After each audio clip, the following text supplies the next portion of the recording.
1 जून हा दिवस महाराष्ट्रात दुर्ग दिन किंवा दुर्गप्रेमी दिन म्हणून साजरा केला जातो। हा दिवस इतिहासकार, ज्येष्ठ लेखक आणि थोर दुर्ग महर्षी गोपाळ निळकंठ दांडेकर म्हणजे गोनीदा यांच्या स्मृतीस समर्पित आहे। 1 जून रोजी त्यांची पुण्यतिथी असते आणि महाराष्ट्रातील किल्ल्यांचे जतन, संवर्धन व त्यांचा इतिहास लोकांपर्यंत पोहोचवण्यासाठी त्यांनी दिलेल्या योगदानाची आठवण म्हणून हा दिवस दुर्ग दिन किंवा दुर्गप्रेमी दिन म्हणून साजरा केला जातो।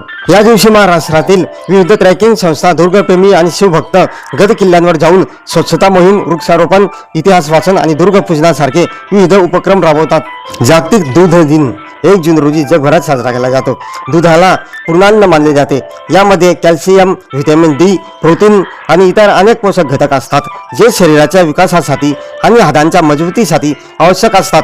संयुक्त राष्ट्राच्या अन्न व कृषी संघटनेने 2001 मध्ये या दिनाची सुरुवात केली होती। जागतिक पालक दिन 1 जून रोजी जगभरात साजरा केला जातो।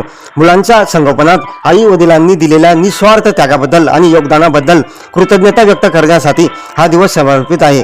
बालपणीच ज्या मुलांचे आई वडील नसतात त्यांचे संगोपन करणाऱ्या पालकांप्रतीही आजच्या दिवशी कृतज्ञता व्यक्त केली जाते।